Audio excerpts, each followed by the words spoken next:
देख रहे हैं इनसाइड कंट्री न्यूज़ हिंदी। मैं हूं प्रियंका। इजराइल और हमास में भयंकर युद्ध छिड़ा हुआ है और इस वक्त इजराइल में तकरीबन 18,000 भारतीयों को वापस लाने के लिए मोदी सरकार ने एक स्पेशल ऑपरेशन चलाया है और इस ऑपरेशन का नाम रखा गया है ऑपरेशन अजय। इसके जरिए इजराइल में जो नागरिक फंसे हुए हैं उनको वापस सुरक्षित भारत लाने के लिए ऑपरेशन अजय आज से ही शुरुआत हो जाएगी। और आपको बता दें कि इसके लिए जो इजराइल में भारतीय नागरिक इस वक्त रह गए हैं, जो भारतीय नागरिक वहां पे फंसे हुए हैं, उनको वापस लाने के लिए मोदी सरकार ने ऑपरेशन अजय की शुरुआत कर दी है।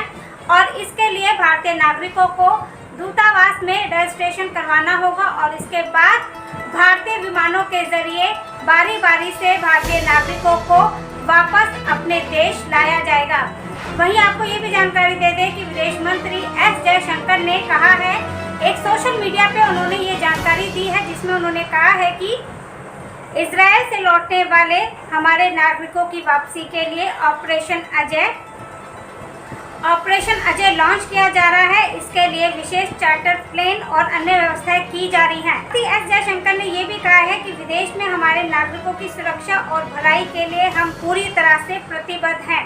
वहीं आपको ये भी जानकारी दे दें कि भारत सरकार ने इजराइल में जो युद्ध की जंग छिड़ी हुई है उसको लेकर एक कंट्रोल रूम भी बनाया गया है ताकि युद्ध की पल पल की जानकारी भारत सरकार को मिलती रहे और इजराइल में जो भारतीय नागरिक जो अभी फंसे हुए हैं उनको वापस लाने के लिए मोदी सरकार द्वारा ऑपरेशन अजय की शुरुआत आज शाम से इसकी पहली उड़ान तेल अवीव से शुरुआत की जाएगी, जिसके जरिए भारतीयों को इजराइल से बाहर निकालकर इजराइल को विमान के जरिए भारत लाया जाएगा।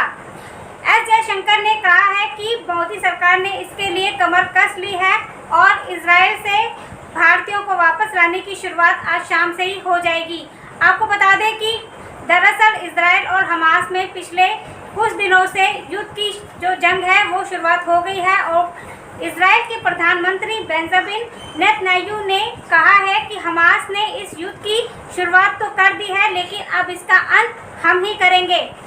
साथ ही आपको ये भी जानकारी दे दें कि इजराइल में जो भारतीय नागरिक वहाँ पे फंसे हुए हैं उनको अभी तक किसी भी तरह की कोई भी नुकसान नहीं हुआ है और इसी को लेकर अब भारत सरकार ने भी कमर कस ली है और इसकी शुरुआत आज शाम से ही शुरू हो जाएगी। फिलहाल खबरों में जुड़े रहने के लिए आप बने रहिए इनसाइड कंट्री न्यूज़ के साथ। नमस्कार।